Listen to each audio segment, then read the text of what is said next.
అండి. Market information April 24, 2025కు స్వాగతం. ఈరోజు మనం స్టాక్ మార్కెట్లో జరిగినటువంటి అంశాలను ఈ వీడియోలో తెలుసుకుందాం. ఈరోజు ఉదయం నుంచి దాదాపు అన్ని ఇండెక్స్లు నెగిటివ్గానే ట్రేడ్ అవ్వడం జరిగింది. అయితే ఆ నెగిటివిటీ అనేది పెద్దగా లేదు. లాసెస్ అనేవి చాలా తక్కువగా న్యారో లాసెసే ఉన్నాయి. దాదాపుగా ప్రతి ఇండెక్స్ 1% లోపలే నష్టపోవడం జరిగింది. అదేవిధంగా చివరిసరికి చూస్తే నిఫ్టీ 82 పాయింట్లు నెగిటివ్గా క్లోజ్ అవ్వడం జరిగింది. సెన్సెక్స్ 315 పాయింట్లు నెగిటివ్గా క్లోజ్ అయింది. బ్యాంకు నిఫ్టీ 168 పాయింట్లు నెగిటివ్గా క్లోజ్ అవ్వడం జరిగింది. ఈ మూడు ఇండెక్స్లు కూడా <1% నష్టపోవడం జరిగింది. ఇక ఈరోజు మార్కెట్లో అడ్వాన్సెస్ విషయానికి చూసినప్పుడు దాదాపు 1404 స్టాక్స్ అడ్వాన్సెస్ అంటే పెరుగుదల నమోదు చేశాయి. 1441 దాదాపుగా అడ్వాన్సెస్ డిక్లైన్స్ రెండు సమానంగా ఉన్నాయి. 1441 స్టాక్స్ డిక్లైన్ నమోదు చేయడం జరిగింది. మొత్తం ట్రేడ్ అయినటువంటి స్టాక్స్లో 42 స్టాక్స్ 52 వీక్ హైని క్రాస్ అయ్యాయి.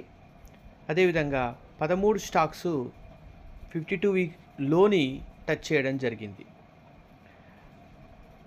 1404 అడ్వాన్సెస్ స్టాక్స్లో మనం గమనించినప్పుడు కొన్ని స్టాక్స్ ఎక్కువగా పెరగడం జరిగింది. అందులో టాప్ గెయినర్గా నిలిచిన స్టాక్ వచ్చేసి న్యూజెన్ సాఫ్ట్వేర్. ఇది దాదాపుగా 11% పెరుగుదల నమోదు చేసింది. ఈరోజు మనం మార్కెట్ టాప్ గెయినర్స్ని గమనిస్తే దాదాపుగా ఐటీ సెక్టారు మరియు ఫార్మా సెక్టార్, వీటిని మనం డిఫెన్సివ్ రంగాలు అంటూ ఉంటాం. మార్కెట్ ఎప్పుడైతే పడిపోతుందో ఈ రంగాలు కొంత డిఫెన్సివ్గా బిహేవ్ చేస్తాయి. అందులో ఐటీ మరియు ఫార్మా రంగాలు కొంత మంచి పనితీరును కనబరిచినట్టుగా మనం గమనించవచ్చు. ఐటీ స్టాక్స్లో టాటా ఎలాక్సీ ఒక 5% వరకు, సొనాటా 9% వరకు, పర్సిస్టెంట్ సిస్టము ఇవి కొంత పెరుగుదలను నమోదు చేశాయి.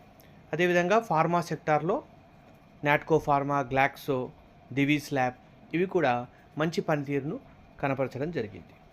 ఇక టాప్ లూజర్స్ విషయానికి వచ్చినప్పుడు గత 3-4 సెషన్లుగా లాభాలలో ఉన్నటువంటి స్టాక్స్ ఈరోజు కొంత ప్రాఫిట్ బుకింగ్ మనం గమనించవచ్చు. అందులో ప్రధానంగా వారి energy, HDFC bank, ICICI banks ఈ స్టాక్స్ కొంతవరకు ప్రాఫిట్ బుకింగ్కి గురయ్యాయి.